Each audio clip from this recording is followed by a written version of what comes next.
Record button and we'll get started. So a couple things before we get going. I am recording this and we will send this video out after the webinar is over to everyone who registered. So if you have to step away or if you missed something, you want to see the list of waivers again that we talked about or anything that we talked about, you'll be able to double check it.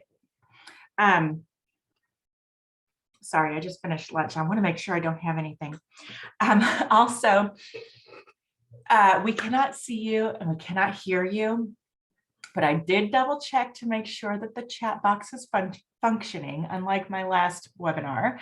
And the chat box is working. So if you have any questions or comments, feel free to put them in the chat box. I don't mind if you use it to communicate with me and ask me questions or to talk to each other, help each other out. I love seeing that sense of community. So that is great. No worries there. Thank you so much to Christine for hosting us today. She is fantastic. Hopefully she'll be able to get in here and tell us a little bit about herself and the company, the Eldorado services that she works for, because they're doing great work over there for young adults, children, even adults with special needs, and helping to make sure that they have the resources that they need in their community. So we're here to talk to you today about Medicaid waiver programs and making sure that you stay eligible for things like SSI and just preserving those benefits and planning for the future. I'm Michelle Morris. I'm from Consolidated Planning Group. We are a holistic financial planning firm that really specializes and focuses on families with special needs loved ones.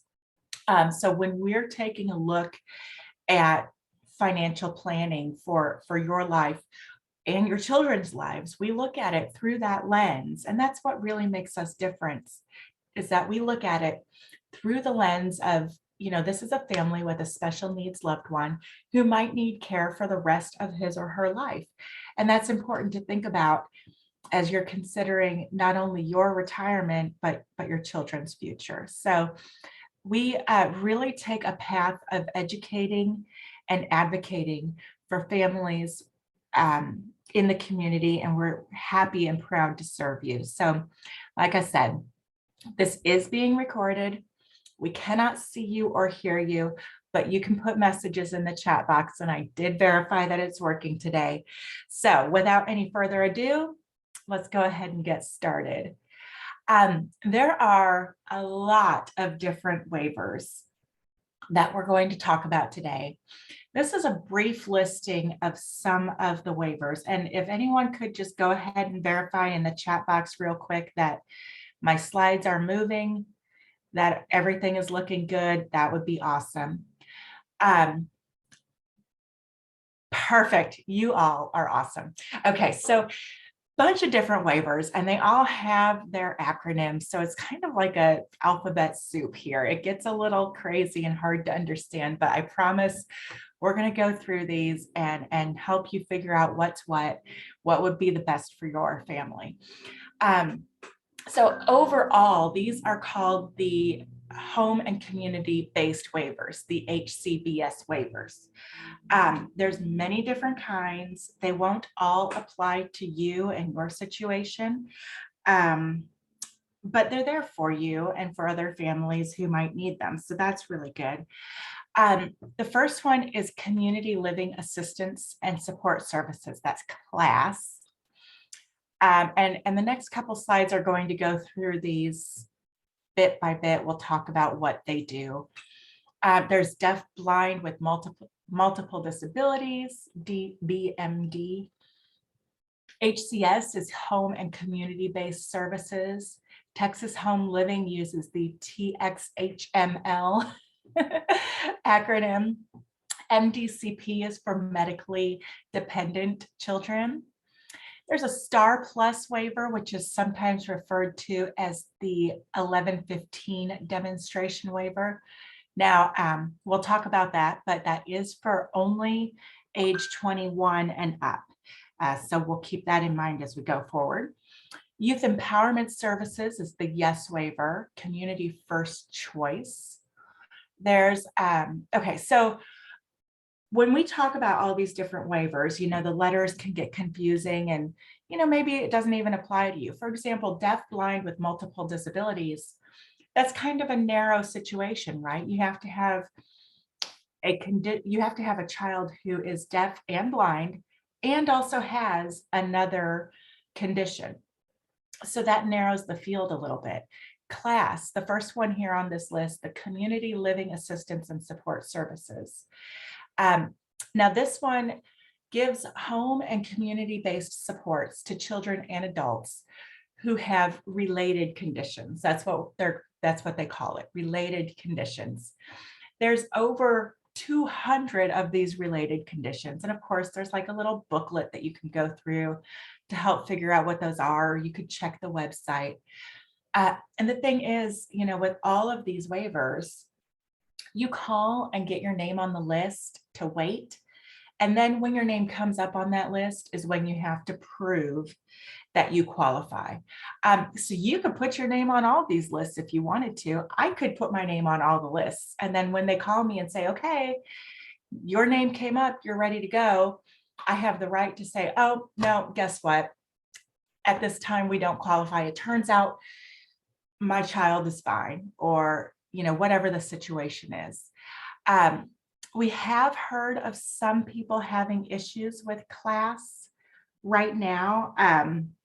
One of our clients told us that they called in to get their name on the list and they were told that they need to be able to qualify to get their name on the list. And that's not right. So if you call them and they tell you that, oh, you don't qualify to put your name on the list, what we want you to do is make sure that you take note of who it is you're talking to, who told you that, and then ask if you can speak to their supervisor. Because the truth is that you should be able to call and put your name on the list and then prove once you come up for services. Now, some of these lists can be really long. It's important to get on the lists as soon as you can, as soon as you see that your children are having some sort of issues that these might help with. So the thing with class, though, that is also important to note is that their disability has to have started before age 22. Okay, deaf-blind with multiple disabilities, I hit on that for a second. You have to have a child who is deaf and blind and has another disability to qualify for that one. Now, because that one is narrower, I would assume that they have a shorter list, a shorter wait time, right? There's HCS, Home and Community-Based Services. They give support for children and adults with intellectual disabilities or any of those other related conditions. They might live with their families or in their own homes or even in a small group home, as long as there's not more than 4 people. There is the MDCP, which is for medically dependent children.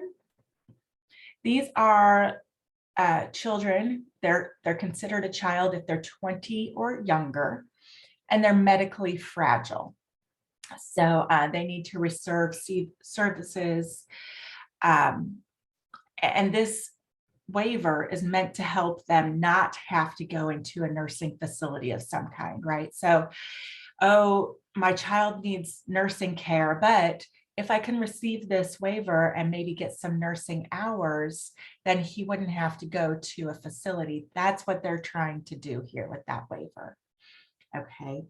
I do see that some more people are trickling in, so I'm just going to remind you, we are recording. These are the biggest questions we always get. We are recording. It will be sent to you. You can ask questions in the chat box. All right. Let's make sure I'm going the right way. Star Plus. So Star Plus Home Community-Based Services is for 21 and up. So on the previous slide, we talked about home and community-based services right here, second from the bottom. This is for children and adults, but Star Plus is for 21 and up only. Okay. Make sure you can help them stay in their community and not in a nursing home or other kind of facility. Texas Home Living. That is talking about helping children and adults with a disability, intellectual disability, who only live in their own home. So there's a difference there. You know, you can use HCBS or HCS if they might be living in a group home, but you can't use Texas Home Living for that. So there are rules, there are things that'll apply, but hey, we've got you covered. Yes waivers. Now the yes waiver is focused more on mental health than on special needs and disabilities. For the yes waiver, first of all, what you need to know is that in a lot of areas in Texas, there's not even a wait for the yes waiver, which is cool because some of these other ones, the waiting lists can be like 15 to 17 years long. And I'm not discouraging you from signing up, because even if your child is going to be 30 or 40 years old by the time they might get their services, it's helpful and it's still worth it, I promise you. So yes waivers are for mental and emotional and behavioral difficulties. These are kids that maybe have ADHD or OCD or bipolar or depression, or maybe they're at risk of harming themselves or others. This is to help to keep those kids out of a mental health facility or something like that. Now, with the yes waiver, the mental health issue needs to be their primary concern. You know, if they have Down syndrome and they also have depression, you're not going to get the yes waiver because Down syndrome is going to be their main concern. However, if they're suicidal or, you know, at risk of running away, they've been in trouble with the law, that's what this waiver is for. Okay. Community first choice, that allows the state to provide home and community services and attendance services and supports and things like that to Medicaid recipients with disabilities. So this one's pretty open, pretty vague, right? It can help a lot of different people, so the list is going to be long. They'll help with daily living, health-related tasks, and they give hands-on assistance and provide training and things like that. So they really help individuals learn how to care for themselves. So if you, I got a question here. What about a person living in an intentional community in an independent living situation, like in their own cabin? Would that qualify for HCS? So I'm picturing kind of a larger community, but it's got separate cabins and they live in their own separate cabins, maybe. I mean, the thing is, get on the list and apply and let them tell you no, right? Especially if it's a long list. But you also want to make sure that whatever the living arrangement is, and if it's a group home or if it's something like Brookwood or Marbridge or something like that, you also want to make sure that they are going to accept those waivers, because some of the living facilities do not accept waivers as payment. They're private pay only. We did, side note here, we did a residential panel recently where we had kind of a speed dating introduction to many different residential facilities. And that can be found on our YouTube channel, which I'll give you in a little bit. And we're going to have another residential panel, kind of a part 2 in October. I think it's October 26th or 28th, something like that. So keep an eye out for those webinars. That will answer a lot of your questions about residential facilities. Okay. All right, going forward. Some of these services, some of these are the services that you can get through your waivers.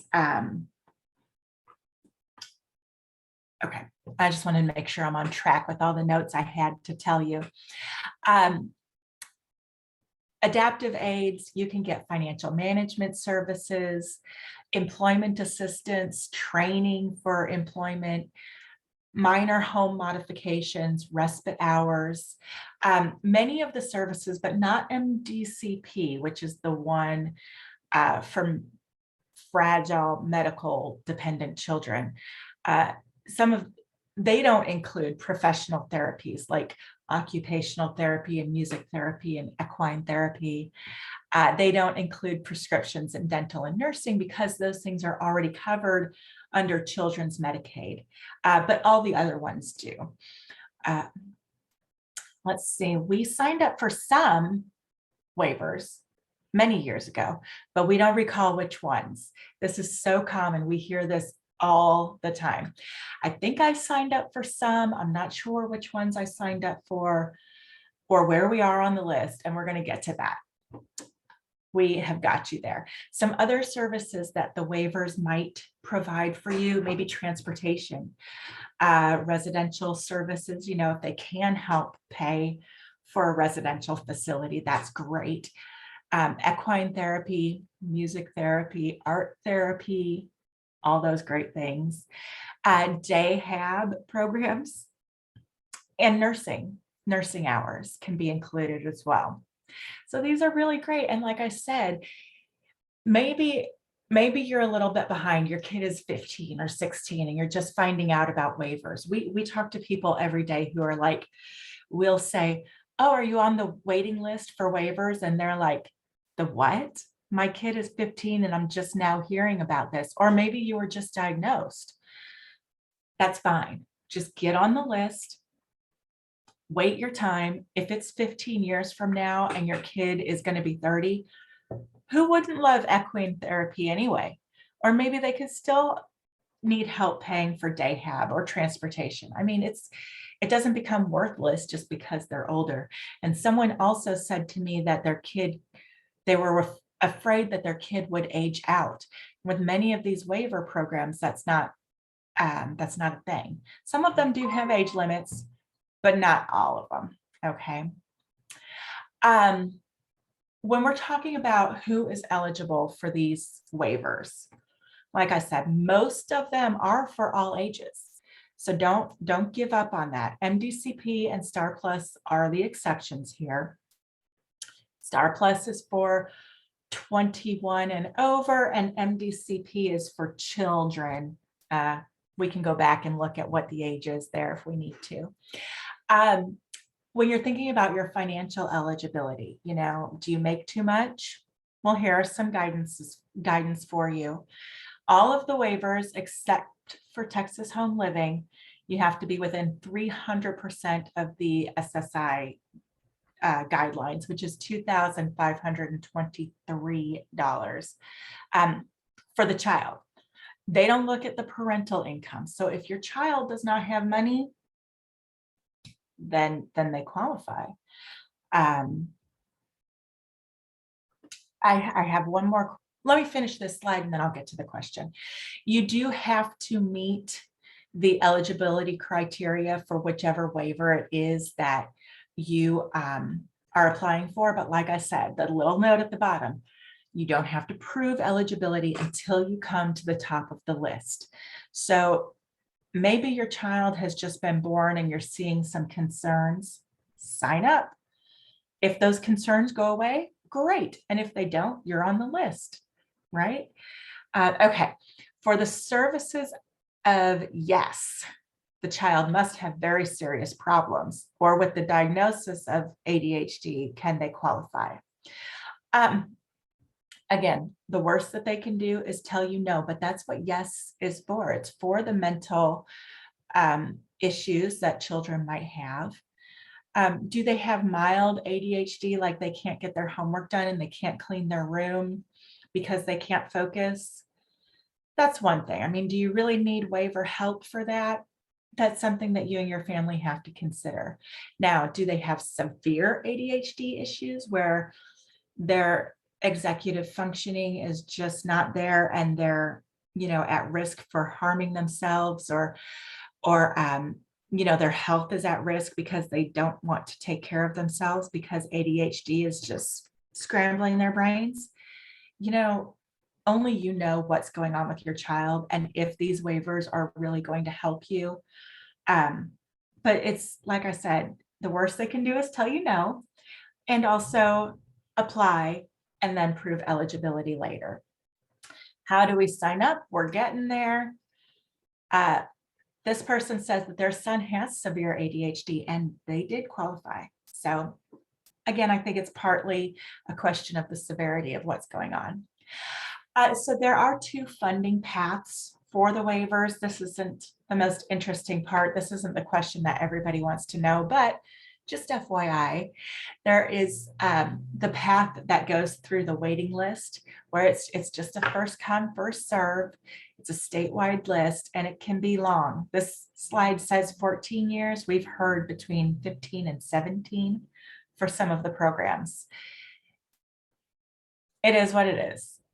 And then the other path is promoting independence. So these are waivers that are more like the yes waiver that does not have a very long list, a very long wait time. They're really working to prevent individuals from having to go into an institution. They can address a crisis situation. Even if maybe your kid has been on the wait list for several years and all of a sudden they start changing and you're seeing differences and you're seeing that maybe now things are becoming a little bit more severe. Or maybe it's not even something with your child. Maybe you and your spouse are taking care of your kid together and one of you becomes incapacitated or disabled or passes away. And now there's only one of you to take care of this child and you just are struggling. You can call and ask for a crisis diversion slot, which again, we're going to talk about that. And it is meant to help keep individuals out of institutions and to help you be able to take care of them at home. Now, this is what everybody's been waiting for. How do I get on the list? So there's 3 places here that you need to check with, you need to call. And these people will be able to answer the questions of, okay, am I on the list? Put me on the list. Where am I on the list? So the first one is for MDCP, that's the medically dependent one. Class, which is a broad one that helps a lot of people. So almost everybody, if you're here, you should be on class. And then deaf, blind, and multiple disabilities. That's this first phone number in orange. You can write these down, or like I said, you're going to get this recording later, but you do need to call that phone number.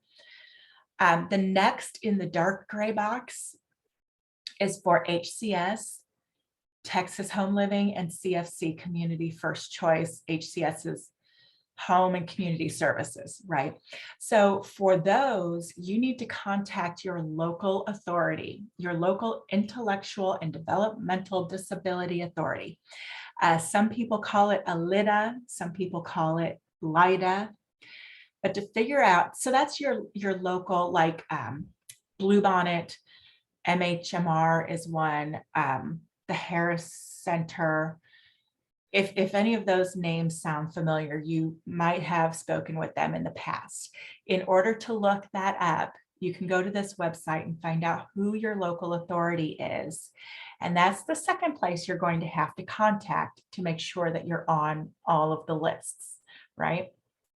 The third one down here at the bottom, and I have to move my buttons, it's for Star Plus. So if you have someone over age 21, and you want to get on the waiting list for Star Plus, that number is down here in the lighter gray box, okay? I'm going to leave this screen up so you can write down those phone numbers while I answer some questions. Or see if you guys are talking amongst yourselves, that's fine too. So I don't want to, step on your toes. My son has class waiver and gets attendant care as part of HAB. He's on the HCS wait list. I've heard about CFC in HCS. Is CFC equivalent to HAB in CLASS? I know this alphabet soup stuff is crazy. That provides attendant care. So CFC, Community First Choice, is it equivalent to the HAB part of class that provides attendant care? There are different waivers that provide different things. Many of them can provide hours for attendant care. So, you know, whether they call it different things or they call it the same thing, it comes to the same conclusion, right? It's hours for attendant care, and that's what you need. So whichever one you can get that will get you what you need is what you need to apply for, right? If your child doesn't come up on any list by the time they're 21 and they have intellectual disability, will they automatically qualify for Star Plus? I'm not sure how you mean automatically qualify. I mean, Star Plus is for ages 21 and up, yes. And Star Plus is for children with intellectual disabilities, yes. But they might still qualify for other things, even if they're above age 21. You might want to get them on Star Plus ASAP if they are 21.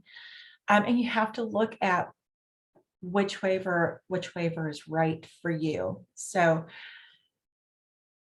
put them on all the lists, see what you get first. That's my advice. And if they are over the age 21, then they should qualify for Star Plus. Yes. All right. Hopefully you've all got this. Let's move on. So crisis diversion. We alluded to this a little bit ago. If you are in a crisis situation, you can contact your local authority and tell them that you want an HCS crisis diversion waiver.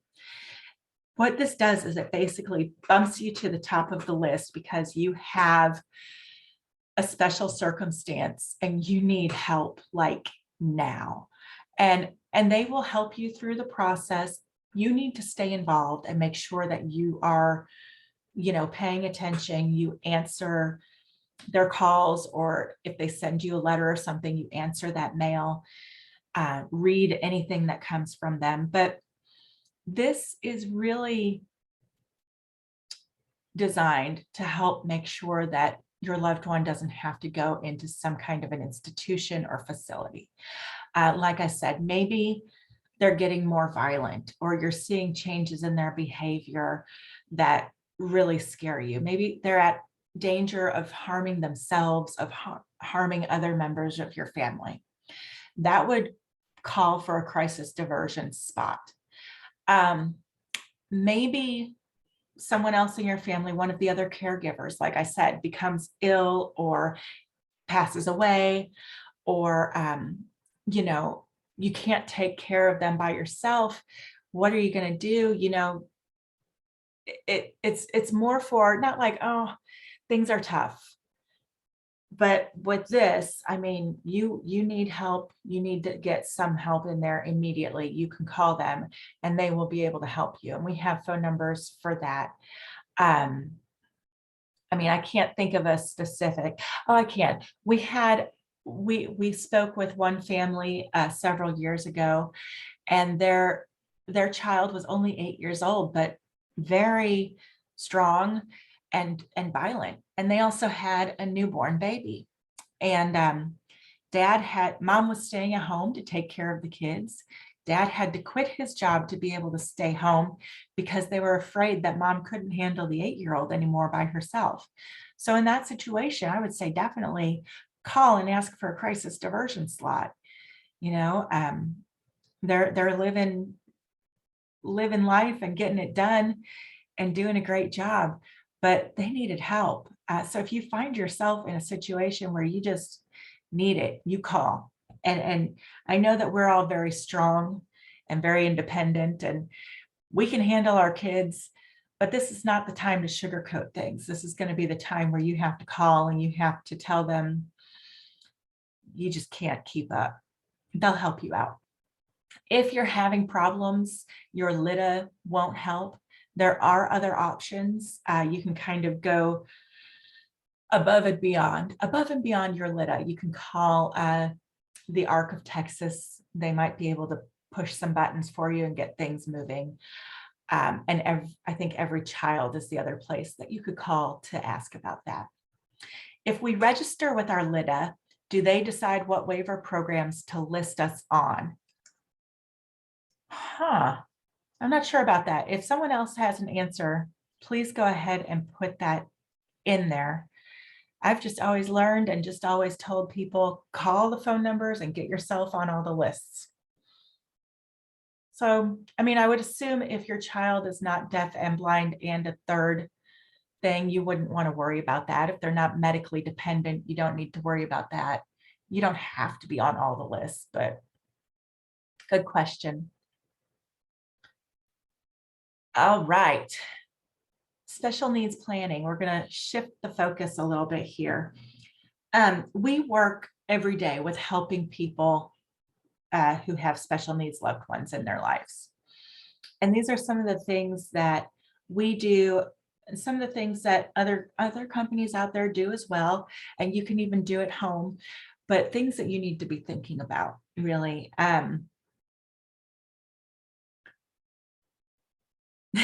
Yes, you're getting a recording of this. And also thanks for sharing about crisis diversion slots, because the people who need it most don't ever seem to know about it. That's true, right? So hopefully we're telling you this long before. Actually, I hope that none of you ever need it. But if you do, hopefully we're telling you before it comes to be a need. And yes, this is all being recorded. We're going to send this out in an email for you later. Some things that you need to think about. Work with a special needs planner to help you think about the future, what that looks like for you and your family and your child. Once you're gone, who's going to be there? What will you have in place? What do you need to have in place? A special needs planner, I'm looking here at the second point. Understand the difference between a planner and a special needs attorney. So we are special needs planners. We are a financial planning firm that focuses on families with special needs.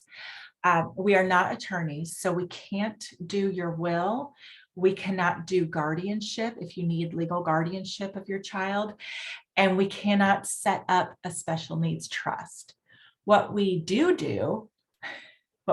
though, is we help with making sure that there's going to be money to put into that special needs trust for your child.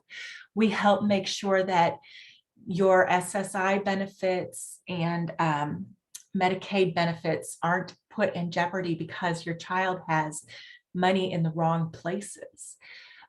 We help make sure that you have the to-do list of all the people that you need to call and when you need to call them and what sugar words you need to say to them to get what you need. You know, one thing that is unfortunate but true is that some of the people that you're going to have to work with are just kind of order takers. Maybe you have to call to get your appointment for SSI, and you have to tell them certain things because they're going to take notes and they're going to do what you tell them and what they're told and what they know to do. But if the person you're talking to doesn't know all of the rules and regulations and doesn't know how things work, they're not going to suggest, oh, by the way, did you remember to sign up for your waiver list? They're not going to suggest, oh, by the way, did you know that if you file this one paper, you'll get more money from? They're not going to give you those extra tips and things that somebody who's really in the know can do. So anyway, we help with the planning and the money. Special needs attorneys help with the paperwork. And if you need a special needs attorney, we can refer one to you who is in your area, who has experience working with special needs families, not just someone who has done it once or twice. You know, you want a specialist because this is a highly specialized situation. You want to start, if you're thinking about getting started with special needs planning, start gathering up your documents. What do you have in place? What does your will look like? What who do you have listed as beneficiaries on your documents? What planning have you done? And if the answer is none, that's okay. We're not here to, slap you on the wrist and yell at you for things you haven't done in the past. We're here to look towards the future and to help make it better as you go along, right? So don't worry about what you haven't done. Gather up what you have done, and we can take a look at those things and help advise you. Think about putting together a letter of intent. Now, we have done webinars specifically just on this topic in the past, but in brief, a letter of intent is a document that you will put together that is kind of a love letter to your family and to whomever it is who might come along and need to step in your place to take care of your family. So for example, in my household, I take care of certain things and my husband takes care of certain things. He does the bills. He does, he knows all the passwords for logging into our credit card accounts and our bank statements and what bills are due when. I don't worry about any of that stuff. I take care of the kids and the doctor's appointments and the dogs and knowing if they're up to date on vaccines. So if he were gone suddenly and he didn't leave me those passwords or little notes or reminders of, hey, this needs to be paid on this time, and this is the password for the bank account, and this is how this is set up, I would be lost. So that's the kind of thing we're talking about that you should have in place for your special needs child. If you were to be gone tomorrow, someone has to step in. What do they need to know? And this might be a really long document. It might take you months to put it together. And we suggest that you put it, do it electronically so that you can get in there and change things as your family evolves, as things change. You want to talk about any diagnoses, all the doctors' names, what medications are involved, what does your kid need to feel good? What do they hate? What is their favorite animal? What helps them sleep at night? What freaks them out? All of those things about your family that you can put into a document to help someone be able to step in and say, okay, I see here that, every single night your child is accustomed to having a book read to them. It helps calm them before they go to sleep. I'm going to continue on that path for you when I'm taking care of your child, right? And you want to think about your vision of the future, what you want for your family, what you want especially for your child, what your hopes are, and put that into your letter of intent so that people know, we've been planning all this time that our son is going to go to this program when they're done with high school. And then someone new steps in and you don't want those plans to all just fall apart. So make sure it's in writing, make sure somebody knows where that is and how to find it, and how to be able to, log in and read it. If your computer has a password, these are things we just don't think about, but none of us are getting out of here alive. So we've got to start making plans for the eventuality that someday we're not going to be here. And somebody needs to know how to step in and take over for us, right?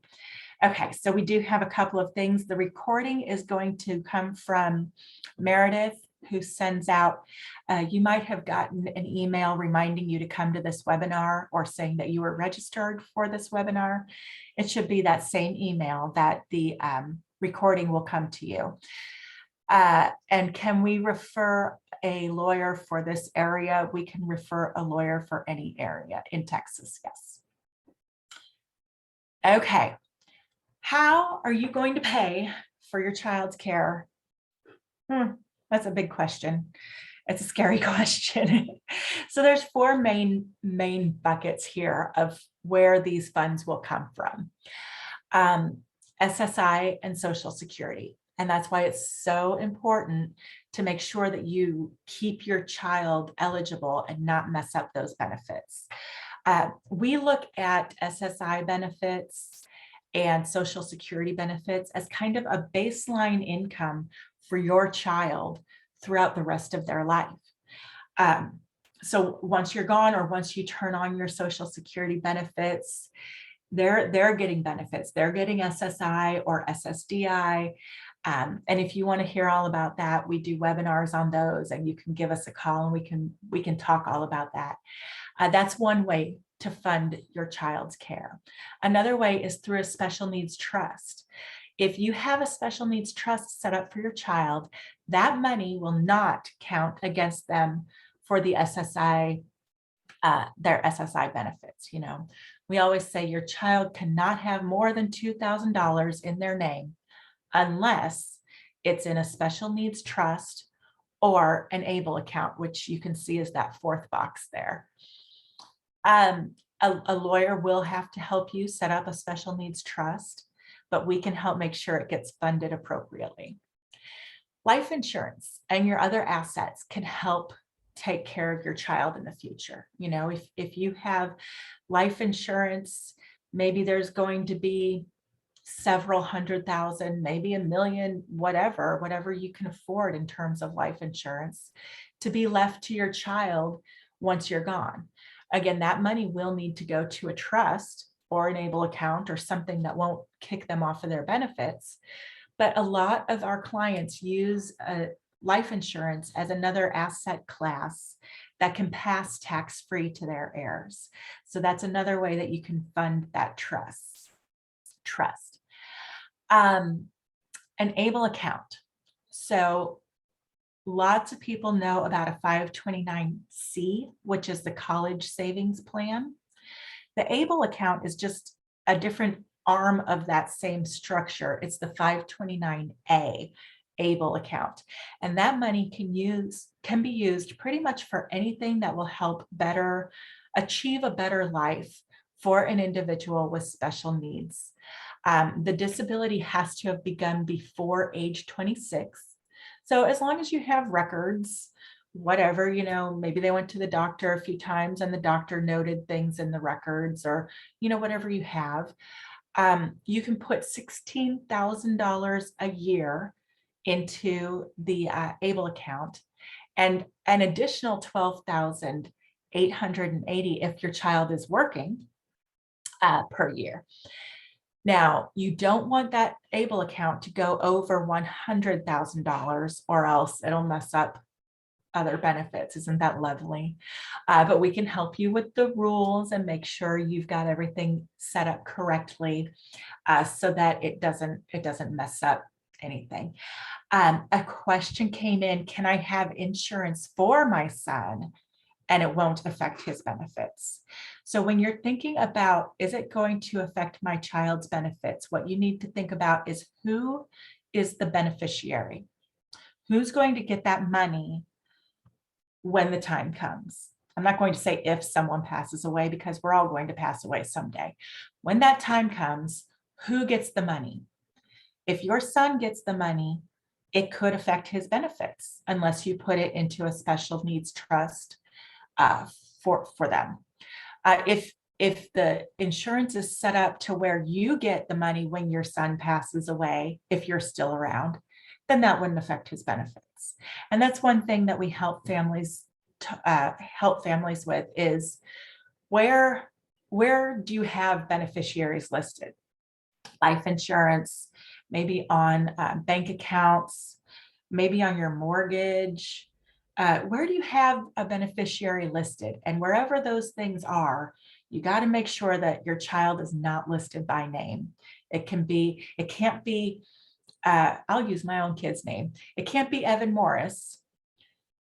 When I pass away, my house is going to be left to Evan Morris. No, it has to be, when I pass away, my house is going to be passed along to the Special Needs Trust for the benefit of my son, Evan Morris. And if it goes directly to them, that's where we get messed up. All right. Other things that you need to be thinking about. And I know this is a lot, You're going to get these slides. You can always call or email us with questions or set up a quick Zoom call. We do free consultations, and we'll get to that in a little bit. But how do you develop a comprehensive special needs care plan for your child? How do you think about, your child lives to 70, 80, 90 years old? How much is it going to cost to take care of them in their future once you're gone? How much do you need to save and put away for that? Future care cost estimate. We use a software that looks at not just what the cost is right now, but maybe 30 or 40 years from now, when you pass away, how much is it going to cost then for a place like Marbridge or whatever? And then in 30 or 40 years, your child is not going to be there for just 1 or 2 years. They might be there for 20 or 30 years, the rest of their life, whatever that may be. So how much is that going to cost? We can help you estimate that. Making sure that you're on the waivers list. We talked about who to call. We're going to send you those phone numbers in the slides. You need to call at least 2 phone numbers, maybe a third if your child is over 21 or going to be soon. SSI and SSDI, these are different programs. SSI is not the same as Social Security, but it comes from the Social Security Administration. And we can help you understand which is which and what is what and how you need to apply for those. An ABLE account, we can help you get set up with an ABLE account. Beneficiary designations, I talked about that already. I think we're pretty clear there. Special needs trusts and how to fund them. One thing that I forgot to mention, but I did make myself a note here, so I'm thankful for that. Thank you, previous self. If there is a situation in your family where you're receiving child support, and that child support is going to continue beyond age 18 for your special needs child, which is common. If that money is going to keep coming in beyond their age 18, it needs to be redirected to a first party special needs trust so that it won't mess up their benefits. Again, if they have over $2,000 in their name, they might lose their SSI benefits, but if it goes into a trust, it doesn't count. And they do consider child support to be income for your child if they're over 18, okay?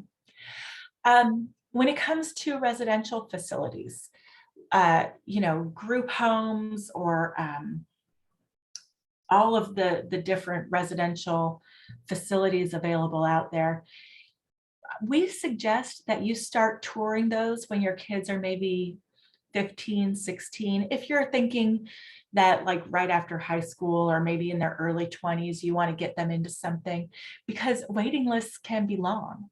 So between ages of like 18 and 20, 25, you want to start looking at those maybe 5 to 10 years ahead.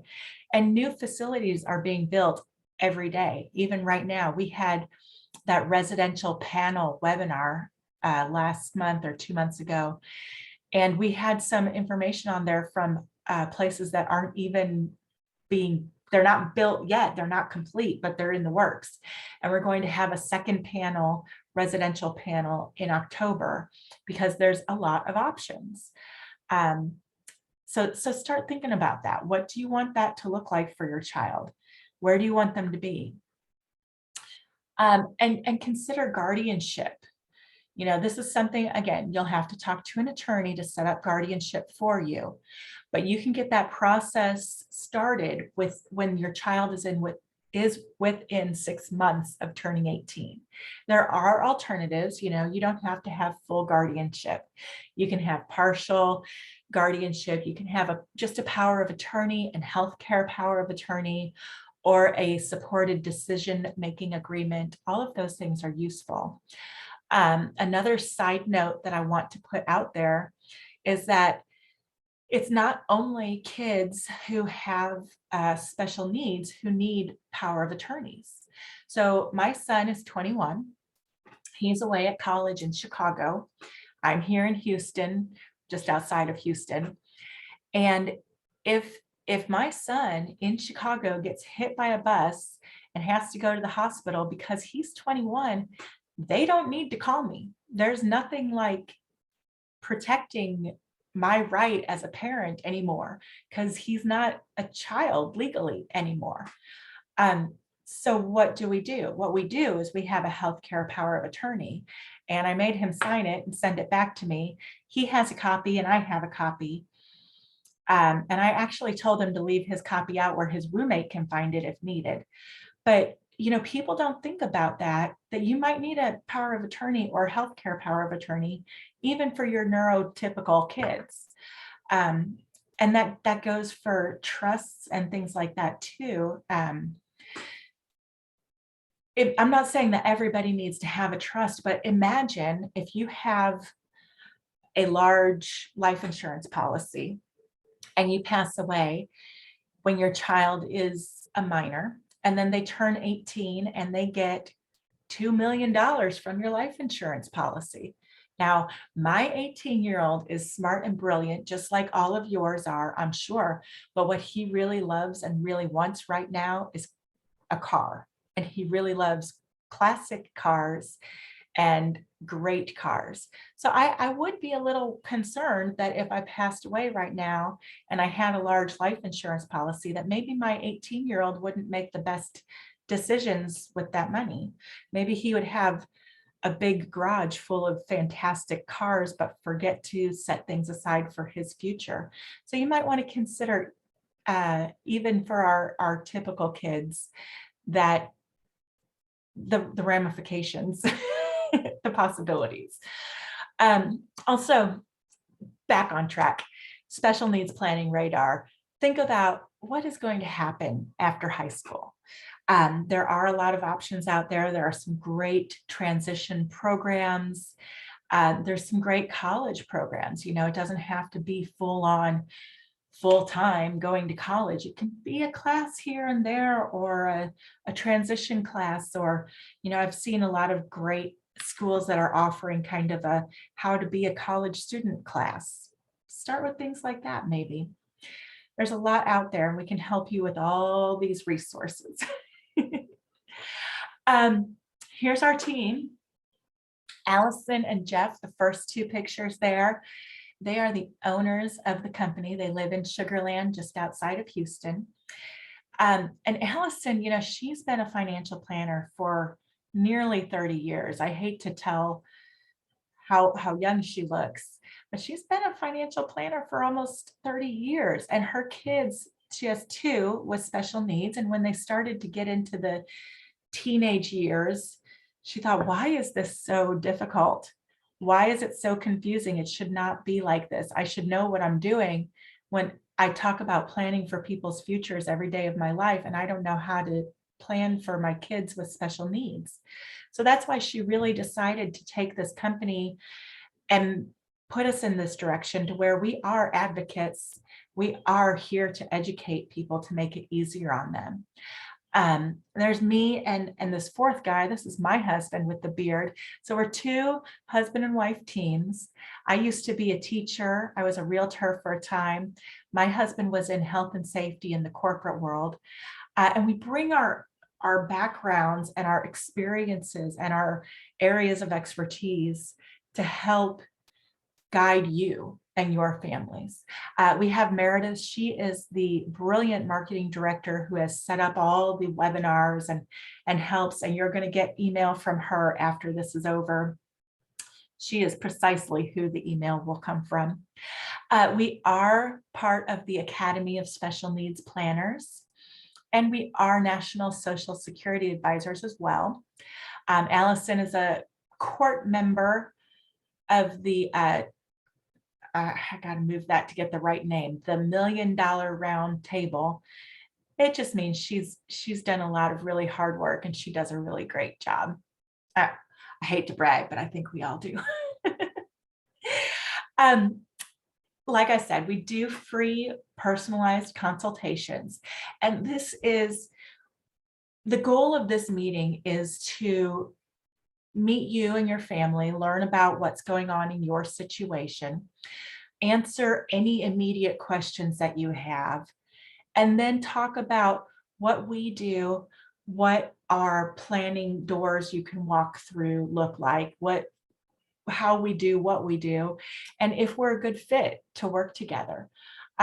So you can schedule that by using this QR code. I think by now we've all had to do this because of COVID, but all you do is you open up your camera app on your cell phone, hold it up to the screen, and then a link will pop up. You click on that link, and it'll take you straight to our calendar system where you can schedule a meeting with us.